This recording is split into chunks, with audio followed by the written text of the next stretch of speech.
ओम शांति। ओम शांति। ओम शांति। आज 25 तारीख के मीठे बाबा के मीठे महावाक्य हैं। बाबा ने कहा, मीठे बच्चे, बाप की श्रीमत से तुम मनुष्य से देवता बनते हो, इसीलिए उनकी श्रीमत का शास्त्र है सर्वशास्त्री शिरोमणि श्रीमद् भगवत गीता। मतलब बाबा ने कहा कि मेरी ही श्रीमत से तुम देवता बनते हो और उसका जो शास्त्र है वो है गीता। यानी गीता में शिव बाबा ने ये समझाया कि गीता एक ऐसा शास्त्र है जो सर्व शास्त्रों से सर्वोत्तम है, क्योंकि उसी के द्वारा मैं तुमसे बात करता हूँ। यानी उसी के द्वारा समझाता हूँ ना कि गीता में जो वर्णित है उसका क्लैरिफिकेशन शिव बाबा देते हैं। तो इसीलिए बाबा ने उसको प्रायोरिटी दी कि वो सर्व शास्त्री शिरोमणि है। और वैसे भी सभी शास्त्रों में सबसे उत्तम मान किसको दिया गया है? गीता को ही दिया गया है। तो प्रश्न बाबा ने पूछा, सतयुग में हर चीज अच्छे से अच्छी सतो प्रधान होती है, क्यों? क्योंकि वहां मनुष्य सतो प्रधान है। जब मनुष्य अच्छे हैं तो सामग्री भी अच्छी है, और मनुष्य बुरे हैं तो सामग्री भी नुकसानकारक है। सतो प्रधान सृष्टि में कोई भी वस्तु अप्राप्त नहीं, कुछ भी कहीं से मांगना नहीं पड़ता। बाबा का स्वर्ग में कुछ भी मांगना नहीं पड़ता, इसीलिए बाबा का सब चीज फर्स्ट क्लास होती है सतो प्रधान होने के कारण। ओम शांति। बाबा इस शरीर द्वारा समझाते हैं, इनको जीव कहा जाता है। इनमें आत्मा भी है, और तुम बच्चे जानते हो परमपिता परमात्मा भी इनमें है। यह तो पहले पहले पक्का होना चाहिए, इसीलिए इनको दादा भी कहते हैं। ये तो बच्चों को निश्चय है ना, इस निश्चय में ही रमण करना है। बाबा बोले, तुमको निश्चय है ना कि मैं ब्रह्मा के द्वारा पढ़ा रहा हूँ। बाबा बोले, बरोबर बाबा ने जिसमें पधरामणि की है वो अवतार लिया है, उसके लिए बाबा खुद कहते हैं, मैं इनके बहुत जन्मों के अंत के भी अंत में आता हूँ। यानी ब्रह्मा बाबा का जो लास्ट का एकदम जन्म रहता है, दुनिया के लास्ट का जन्म, दुनिया के हिसाब से भी दुनिया जब परिवर्तन होने को होती है तब उस लास्ट समय पे मुझे आना पड़ता है। बच्चों को समझाया गया है, यह है सर्वशास्त्री शिरोमणि गीता का ज्ञान, अर्थात श्रेष्ठ मत, श्रेष्ठ ते श्रेष्ठ मत, ऊंचे ते ऊंचे भगवान की, जिसकी श्रीमत से तुम मनुष्य से देवता बनते हो। बाबा ने क्या कहा? मेरी श्रीमत से तुम देवता बनते हो। तुम भ्रष्ट मनुष्य से श्रेष्ठ देवता बनते हो। तुम आते ही हो, इसलिए बाबा खुद कहते हैं, मैं आता हूँ तुमको श्रेष्ठाचारी यानी निर्विकारी मत वाले देवी देवता बनाने। किस लिए आना पड़ता है मुझे? तुमको निर्विकारी बनाने के लिए, देवता बनाने के लिए मुझे बहुत जन्मों के अंत के ब्रह्मा के तन में आना पड़ता है। मनुष्य से देवता बनने का अर्थ भी समझना है। विकारी मनुष्य से निर्विकारी देवता बनाने आते हैं बाबा ने। इसीलिए कई बार बाबा को कहा जाता है वो जादूगर है, कि एकदम राक्षस जैसी वृत्ति वाले मनुष्य को देवता बना देता है। सतयुग में मनुष्य रहते हैं परंतु दैवी गुणों वाले। अभी कलयुग में है आसुरी गुणों वाले। सारी मनुष्य सृष्टि परंतु वह है ईश्वरीय बुद्धि। बाबा ने क्या कहा? तुम्हें अभी कौन सी बुद्धि मिली है? ईश्वरीय बुद्धि। और दुनिया में मनुष्यों की हो गई है आसुरी बुद्धि। वहां ज्ञान और यहाँ भक्ति। ज्ञान और भक्ति अलग अलग है। लोगों ने एक ही समझ लिया, या कईयों को तो समझ ही नहीं आया ज्ञान क्या है।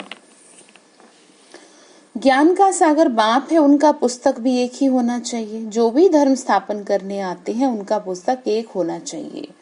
उनको रिलीजियस बुक कहा जाता है। पहली जो रिलीजियस बुक है वो है गीता। गीता श्रीमद् भगवत गीता, श्रीमद् अर्थात शिव बाबा की श्रीमत। बाबा ने कहा इसको बहुत मान दिया गया। बाबा ने कहा ये बच्चे भी जानते हैं ना कि पहला आदि सनातन देवी देवता धर्म है ना, कि हिंदू धर्म। सबसे पहले क्या थे? तुम देवता थे। मनुष्यों ने हिंदुस्तान में रहने की वजह से हिंदू धर्म बना दिया। वास्तव में बाबा बोले हिंदू तो कोई धर्म है नहीं, तुम हिंदुस्तान में रहते थे इसलिए नाम हिंदू दे दिया। मनुष्य समझते हैं गीता से हिंदू धर्म स्थापन हुआ और गीता गाई कृष्ण ने। कोई से पूछो तो कहेंगे परंपरा से कृष्ण ने गाई है। कोई शास्त्रों में शिव भगवान वाच नहीं है। बाबा ने कहा श्रीमद कृष्ण भगवान वाच लिख दिया है। शास्त्रों में क्या लिख दिया? कृष्ण भगवान वाच। जो गीता पढ़े होंगे उनको सहज समझ में आएगा। अभी तुम समझते हो, इसी गीता ज्ञान से तुम देवता बनते हो। जो अभी बाप तुमको दे रहे हैं, राजयोग सिखा रहे हैं, पवित्रता भी सिखा रहे हैं। बाबा ने कहा काम महाशत्रु है, इस द्वारा ही तुमने हार खाई है, इसीलिए मुझे तुमको याद दिलाना पड़ा। अब फिर से विश्व का मालिक बनना है ना। बाबा ने कहा फिर उन पर जीत पाने से तुम जगत जीत अर्थात विश्व के मालिक बन जाते हो। ये तो बहुत सहज है ना। बेहद का बाप बैठ इनके द्वारा तुमको पढ़ाते हैं, वह है सभी आत्माओं का बाप। कौन है सभी आत्माओं का बाप? शिव बाबा। शिव बाबा क्या है? सभी का पिता है। वही तो समझा रहे ना। बाबा ने कहा यह फिर है बेहद का बाप मनुष्यों का। बेहद का बाप मनुष्यों का नाम ही है प्रजापिता ब्रह्मा। क्या कहा? नाम ही है प्रजापिता ब्रह्मा। बाबा ने कहा तुमको इसे पूछेंगे कि ब्रह्मा के बाप का नाम बताओ तो मूंझ पड़ेंगे। ब्रह्मा विष्णु शंकर है क्रिएशन। किसकी क्रिएशन? शिव बाबा की। इन तीनों का कोई तो बाप होगा, यानी कि शिव बाबा 3 देवताओं की रचना रचते हैं सृष्टि के लिए, ठीक है, जिसमें कंस्ट्रक्शन और बाबा ने कहा जी से जनरेट, ओ से ऑपरेट और डी से डिस्ट्रैक्ट करना। इसीलिए शिवलिंग पर 3 लकीरें भी दिखाई, परंतु वहां मनुष्य दिमाग लगाए नहीं अपना। भगवान ने तो अपने इंडिकेशन बहुत जगह छोड़े, लेकिन मनुष्य मंद बुद्धि होने की वजह से, या ये कहें ज्यादा बुद्धि हो गई इस वजह से भी हो जाता है कि वो क्या है ना, बुद्धि नहीं लगाते। बाबा बोले देखो बच्चे, तुम दिखाते हो ना इन तीनों का बाप है निराकार शिव। ब्रह्मा विष्णु शंकर को सूक्ष्म वतन के देवताएं दिखलाते हैं, उनके ऊपर है शिव।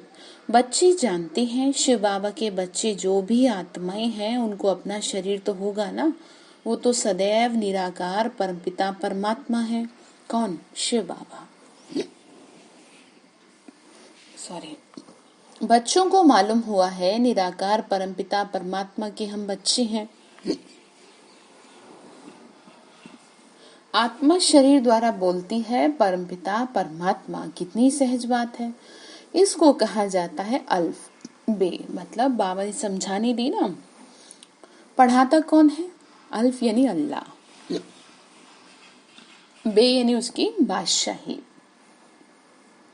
गीता का ज्ञान किसने सुनाया? निराकार बाप ने। उन पर कोई ताज आदि है नहीं, वह ज्ञान का सागर बीज रूप चैतन्य है।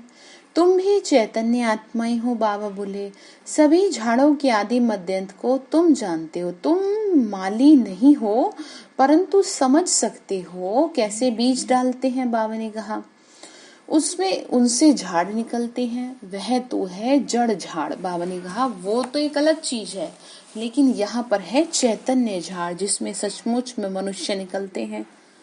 तुम्हारी आत्मा में ज्ञान है और कोई की आत्मा में ज्ञान होता नहीं। बाबा ने समझाने दी कैसे मनुष्य सृष्टि रूपी झाड़ वृद्धि को पाता है। आम का बीज डालने से आम निकलता है, फिर झाड़ कितना बड़ा होता है।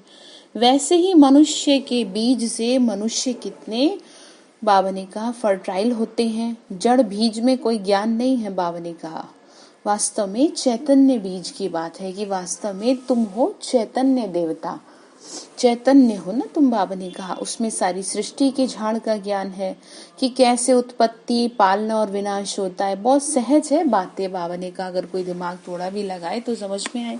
फिर दूसरा झाड़ खड़ा कैसे होता है, यह है गुप्त। तुमको ज्ञान भी गुप्त मिलता है, बाप भी गुप्त आए हैं। तुम जानते हो ना ये कलम लग रहा है। क्या कहा? बाबा ने कहा तुम जानते हो ना ये कलम लग रहा है इस समय। बाबा ने आगे कहा बच्चे बाप भी गुप्त आए हैं ना, अभी तो सब पतित बन गए हैं। अच्छा, बीज से पहले पहले नंबर में जो पत्ता निकला वो कौन था? वो थे श्री कृष्ण। सतयुग का पहला पत्ता श्री कृष्ण को ही कहेंगे, लक्ष्मी नारायण को नहीं कहेंगे। बाबा ने कहा नया पत्ता छोटा होता है ना, पीछे बड़ा होता है, फिर पत्ते भी निकलते हैं। बाबा ने क्या समझाया कि धीरे धीरे क्या होता है, सबसे पहला पत्ता क्या निकलता है, सृष्टि रूपी झाड़ का, दैवी झाड़ है ना बाबा का, तो इसमें सबसे पहले श्री कृष्ण, उसके बाद और आत्माएं आती हैं। उन्हों की महिमा तो होती है। अभी तुम देवी देवता बन रहे हो, दैवी गुण धारण कर रहे हो। मूल बात है हमको दैवी गुण धारण करनी है, इन जैसा बनना है। किसके जैसा? बाबा के जैसा, और अन्य आत्माएं जो देव आत्माएं है ना उनके जैसा बनना है, ये सोचना है। देवताओं जैसा चित्र भी है। ये चित्र ना होते तो बुद्धि में ज्ञान आता ही नहीं, चित्र से समझ में आता है ना। बाबा ने कहा ये चित्र बहुत काम में आते हैं। भक्ति मार्ग में इन चित्रों की पूजा होती है और ज्ञान मार्ग में इन चित्रों से तुमको ज्ञान मिलता है कि तुमको ऐसा बनना है। बाबा ने कहा ये जो चित्र तुम देखते हो ना, देव स्वर्ग के चित्र देखे, लक्ष्मी नारायण के, इनका पर्पस क्या है? इनका पर्पस है तुम्हें याद दिलाना कि देखो तुम कैसे थे और अब कैसे हो गए, तो वापस ठीक होना है ना। बाबा ने आगे कहा भक्ति मार्ग में मंदिर कैसे बनाते हैं, किसके बनते हैं? बाबा ने कहा सबसे जास्ती मंदिर किसके होंगे भक्ति में? जब भक्ति मार्ग जरूर शिव बाबा के होंगे, जो बीज रूप है, सारी सृष्टि का बीज रूप तो बाबा ही है ना। फिर उसके बाद पहली क्रिएशन के मंदिर होंगे, यानी जो सबसे पहली आत्माएं आएंगी, पहले जन्म की आत्माएं होंगी। पहली क्रिएशन ये लक्ष्मी नारायण है, सबसे पहले यही आत्माएं होंगी ना। शिव के बाद फिर इनकी पूजा सबसे जास्ती होती है। जैसे कि आप देखिए, सबसे पहली बात, दुनिया के कहीं किसी कोने में चले जाओ शिवलिंग जरूर मिलेगी, और उसके बाद लक्ष्मी नारायण का मंदिर जरूर मिलेगा। माताएं तो ज्ञान देती हैं, उनकी पूजा नहीं होती, वह तो पढ़ाती है ना। बाप तुमको पढ़ाते हैं, तुम किसी की पूजा नहीं करते हो। बाबा ने कहा यहाँ कोई किसी की पूजा थोड़ी कर रहे हैं। पढ़ाने वाले की अभी पूजा नहीं कर सकते जब तक कि वो पढ़ करके तैयार ना हो जाए।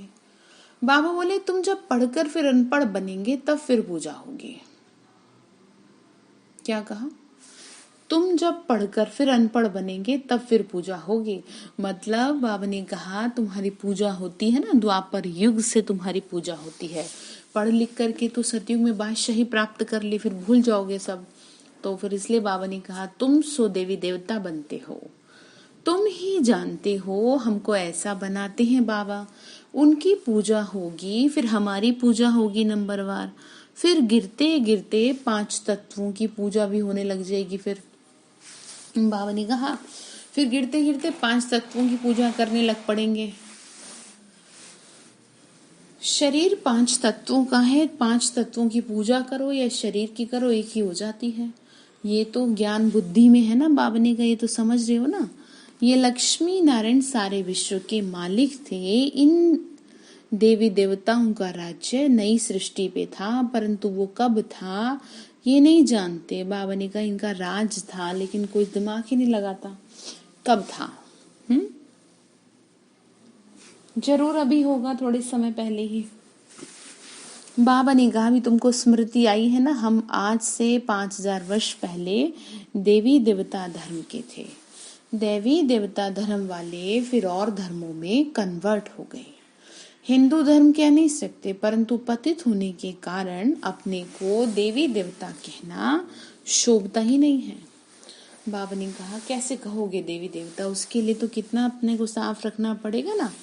अपवित्र को देवी देवता कह ना सके। कल पूरी मुरली बाबा ने किस पे चलाई? ब्राह्मण जीवन का श्रृंगार क्या है? पवित्रता। और वैसे भी सतयुग में एंट्री उन्हीं आत्माओं को मिलेगी ना, कोई ऑप्शन नहीं है सतयुग में बिना पवित्रता के। मनुष्य पवित्र देवियों की पूजा करते हैं तो जरूर खुद अपवित्र हैं, तभी करते हैं ना। इसीलिए पवित्र के आगे माथा झुकाना पड़ता है। भारत में खास क्या करते हैं? भारत में खास कन्याओं को नमन करते हैं, कुमारों को नमन नहीं करते, फीमेल को नमन करते हैं। मेल को नमन क्यों नहीं करते? क्योंकि इस समय ज्ञान भी पहले माताओं को मिलता है। और हमेशा जय जयकार किसकी हुई है? माँ की हुई है। वंदे मातरम कहा गया है, जय माता दी कहा गया है, वंदे पितरम नहीं कहा जाता। भारत माता की जय कहा जाता है, भारत पिता की जय नहीं कहा जाता। इसीलिए प्रायोरिटी सबसे पहले शिव बाबा ने माताओं को कलश रखा ज्ञान का।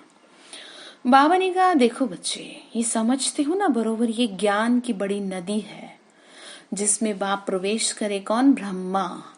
ज्ञान नदी भी है, फिर पुरुष भी है। ये है सबसे बड़ी नदी, ब्रह्मपुत्रा नदी, सबसे बड़ी, जो कलकत्ता की तरफ सागर में जाके मिलती है ना। मेला भी वहां लगता है, परंतु उनको ये पता नहीं कि वास्तव में ये किस बात का सिंबॉलिक है। ये आत्माओं और परमात्मा का मेला है। वो तो पानी की नदी है जिस पर नाम ब्रह्मपुत्रा रखा। उन्होंने तो ब्रह्म ईश्वर को कहा, उन्होंने तो ब्रह्म ईश्वर को कहा हुआ है। मतलब वो तो ईश्वर के लिए कह देते हैं, इसीलिए ब्रह्मपुत्र को बहुत पावन समझते हैं कि ये भगवान है। बाकी ऐसा नहीं है, नदी है बड़ी तो पवित्र भी वह होगी। बाबा ने कहा पतित पावन वास्तव में गंगा को नहीं ब्रह्मपुत्रा को कहा जाए। तो मेला भी इनका लगता है बाबा ने कहा, ये भी सागर और ब्रह्मा नदी का मेला है ना। इस समय ज्ञान सागर शिव बाबा ने ब्रह्मा के तन का आधार लिया हमें ज्ञान देने के लिए।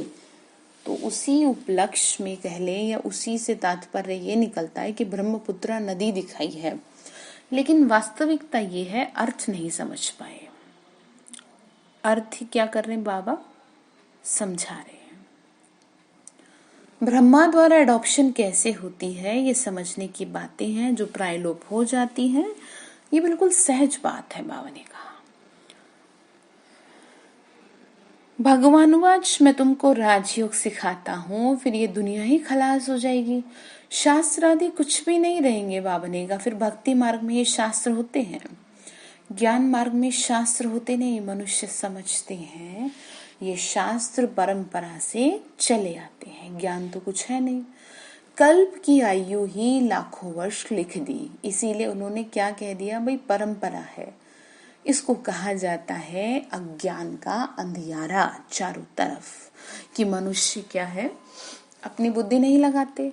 अभी तुम बच्चों को ये बेहद की पढ़ाई मिलती है जिससे तुम आदि मध्य अंत का राज समझा सकते हो। बाबा ने कहा इस ज्ञान से तुम समझा सकते हो अन्य आत्माओं को। तुमको इन देवी देवताओं की हिस्ट्री ज्योग्राफी का पूरा पता है, कौन कैसे बना सब पता है ना। बाबा बोले ये प्रवृत्ति मार्ग वाले मनुष्य पूज्य थे, अभी पुजारी पतित बने हैं।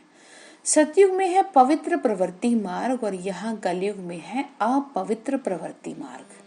फिर बाद में निर्वृत्ति मार्ग होता है। क्या कहा बाबा ने? कहा बाद में क्या होता है? निर्वृत्ति मार्ग होता है। बाबा बोले वो भी ड्रामा में है, उनको सन्यास धर्म कहा जाता है। यानी सन्यास ले लेते हैं ना, निवृत्ति मार्ग अपना लेते हैं, उसको प्रवृत्ति ग्रस्त में रहती हैं जो आत्माएं। बाबा ने कहा कि अभी तुम समझते हो ना, तुम संगम पर हो, फिर नई दुनिया में जाओगे, तुमको तिथि तारीख सेकंड आदि सहित सब मालूम है। वो लोग तो कल्प की आयु लाखों वर्ष कह देते हैं, इनका पूरा हिसाब निकाल सकते हो। लाखों वर्ष की कोई बात याद भी नहीं कर सकेगा। सोच के देखो, लाखों वर्ष कैसे याद हो सकते हैं किसी को। बाबा ने कहा इसका पूरा हिसाब निकालो। तुम समझते हो ना बाप क्या है, कैसे आते हैं, क्या करते हैं, ऑक्यूपेशन को, जन्म पत्री को जानते हो ना। बाबा बोले तुम सबके। इसका मतलब ये है कि देखो, कोर्स किया ना, कोर्स में सारी चीजें डिटेल में बताई गई हैं, कैसे कौन देवी देवता किस तरीके से बनते हैं। बाकी झाड़ के पत्ते तो ढेर होते हैं, वे गिनती थोड़ी कर सकते हैं। यानी आत्माएं तो बहुत आती रहेंगी बाद में। 5000 वर्ष में इतने करोड़, तो लाखों वर्ष में तो इतने अनगिनत मनुष्य हो जाएं। बाबा ने कहा कितने हो जाएं, सोच के देखो। भक्ति मार्ग में दिखाते हैं ना, लिखा हुआ है सतयुग इतने वर्ष का, त्रेता इतने वर्ष का, द्वापर इतने वर्ष का। तो बाप बैठ तुम बच्चों को राज समझाते हैं। आम का बीज देखने से आम का झाड़ सामने आएगा, अब अभी मनुष्य सृष्टि का बीज रूप तुम्हारे सामने है। बाबा बोले तुमको बैठ झाड़ का राज समझाते हैं बाबा। बाबा ने क्या कहा, मैं तुमको इस सृष्टि रूपी झाड़ का राज समझाता हूँ, कैसे आत्माएं आती हैं और कैसे कैसे पार्ट बजाती हैं, क्योंकि चैतन्य है। बताते हैं हमारा ये उल्टा झाड़ है। तुम समझा सकते हो जो भी इस दुनिया में है जड़ व चैतन्य हूबहू रिपीट हो करेंगे। अभी कितना वृद्धि को पाते रहते हैं, सत्युग में तो इतना ज्ञान हो नहीं सकता। बाबा ने कहा, कहते हैं फलानी चीज ऑस्ट्रेलिया से जापान से आई है। सत्युग में ऑस्ट्रेलिया जापान आदि थोड़े ही थे। बाबा बोले ड्रामा अनुसार वहां की चीज यहाँ आती है। पहले अमेरिका से गेहूं आदि आते थे। सत्युग में कहाँ से आए, कहीं से आएंगे थोड़े। बाबा ने कहा वहां तो एक ही धर्म है, सब चीजें भरपूर रहेंगी, किसी देश से मंगाने की जरूरत नहीं रहेगी। यहाँ धर्म वृद्धि को पाते रहते हैं तो उनके साथ सब चीजें कम होती जाती हैं। सतयुग में कहाँ से मंगाते नहीं है। बाबा बोले अभी तो देखो कहाँ कहाँ से मंगाते हैं। मनुष्य पीछे वृद्धि को पाते गए। बाबा ने कहा धीरे धीरे जैसे जैसे टाइम बढ़ता गया जनसंख्या बढ़ती गई। सतयुग में तो अप्राप्त कोई वस्तु होती नहीं, वहां की हर चीज सतो प्रधान बहुत अच्छी होती है। मनुष्य ही सतो प्रधान है तो तत्व भी सतो प्रधान है, तो खाने पीने की चीजें भी वैसी ही होंगी। मनुष्य अच्छे हैं तो सामग्री भी अच्छी है। मनुष्य बुरे हैं, मनुष्य के हिसाब से हैं तो सामग्री भी नुकसानकारक है। इसीलिए इस दुनिया का ये हाल है। इसीलिए तो कह रहे ना, मैं तुम्हें ऐसी दुनिया में लेके चलूंगा जहां सब कुछ अच्छा होगा। साइंस, बाबा ने कहा साइंस की मुख्य चीज है एटम बम्स, जिससे इतना सारा विनाश होता है। कैसे बनाते होंगे, बनाने वाली आत्मा में पहले से ड्रामा अनुसार ज्ञान होगा इस बात का। बाबा ने कहा जो बॉम्ब्स बना रहा है पहले से आत्मा लेके आई संस्कार, जब समय आता है तो वो ज्ञान आ जाता है। जिसमें सेंस होगी वही काम करेंगे और दूसरों को सिखाएंगे। कल्प कल्प जो पाठ बजाया वही बजता रहता है। अभी तुम कितने नॉलेजफुल बनते हो, इसमें जास्ती नॉलेज होती नहीं। बाबा ने कहा इनसे जास्ती नॉलेज नहीं। बाबा बोले कि जो मैं तुमको ज्ञान दे रहा हूँ ना, इससे बढ़ के कोई ज्ञान नहीं है, इससे जास्ती नॉलेज और कोई भी नहीं है। तुम इस नॉलेज से देवता बनोगे और देवता से ऊपर कोई पदवी नहीं है। इसीलिए कह रहे हैं चाहे साइंटिस्ट हो, चाहे मिनिस्टर हो, चाहे वीए कोई भी हो, देवता से ऊपर, देवता के आगे तो हर आदमी सर झुकाएगा। बाबा ने कहा वह दुनिया में है माया की नॉलेज, जिससे होता है विनाश।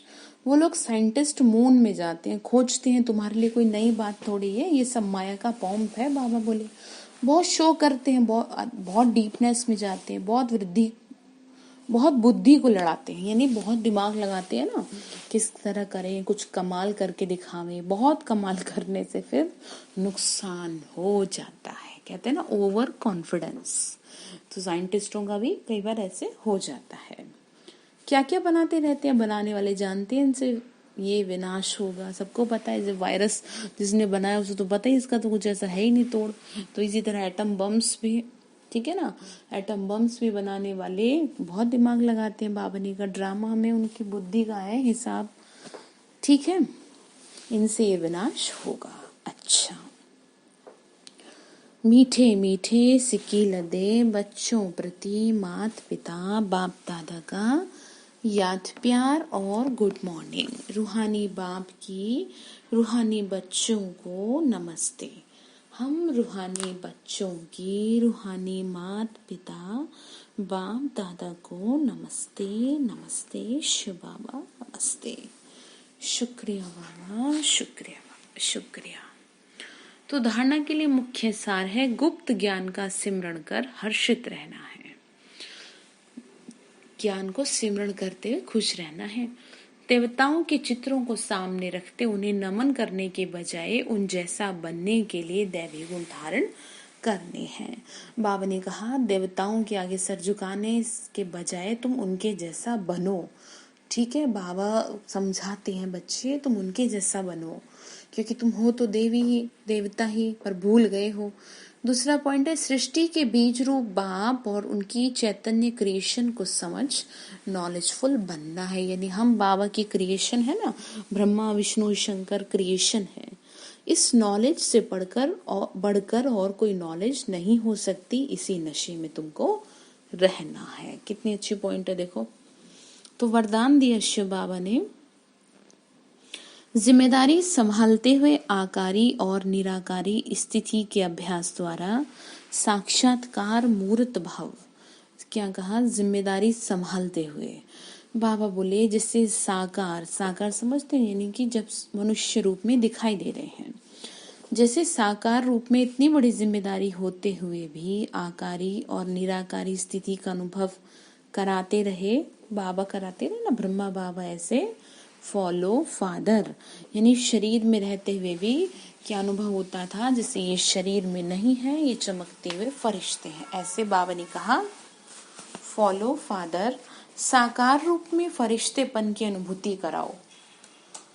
साकार रूप में मतलब आपसे क्या दिखे? फरिश्तापन। कोई कितना भी अशांत व बेचैन घबराया हुआ आपके सामने आए, लेकिन आपकी एक दृष्टि, वृत्ति और स्मृति की शक्ति उनको बिल्कुल क्या कर दे?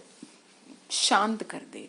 व्यक्त भाव में आए और अव्यक्त स्थिति का अनुभव करे, तब कहेंगे साक्षात्कार मूर्त। यानी मनुष्य अशांत दुखी आए और आपकी दृष्टि से, आपके भावनिका रूप से आपका अव्यक्त स्वरूप, फरिश्ता स्वरूप देख करके वो शांत हो जाए। ठीक है, तभी का क्या कहेंगे? अव्यक्त स्थिति का अनुभव कराने वाले साक्षात्कार मूर्त भाव। स्लोगन है, जो बच्चे रहम दिल हैं उन्हें देह व देह अभिमान की आकर्षण नहीं हो सकती। बाबा ने कहा रहम दिल जो बच्चे हैं ना, वो देह और देह की आकर्षण में नहीं फंस सकते। ठीक है, तो आज बाबा ने जो होमवर्क दिया है वो ये है कि देवताओं के आगे नमन करने के बजाय आपको क्या करना है? दैवी गुण धारण करने हैं, उनको देख करके उनकी जैसा बनने की कोशिश करनी है। अच्छा, 27 जनवरी को अनुभवों की क्लास रखी गई है, जिसमें भाई बहनें जो अपना अपना अनुभव सुनाएंगे कि कैसे बाबा के साथ का उन्हें अनुभव होता है, कैसे बाबा के प्यार का अनुभव होता है। तो आप सभी भी इसमें बढ़ कर के हिस्सा लें। ठीक है, शाम 4 बजे का समय। ओम शांति।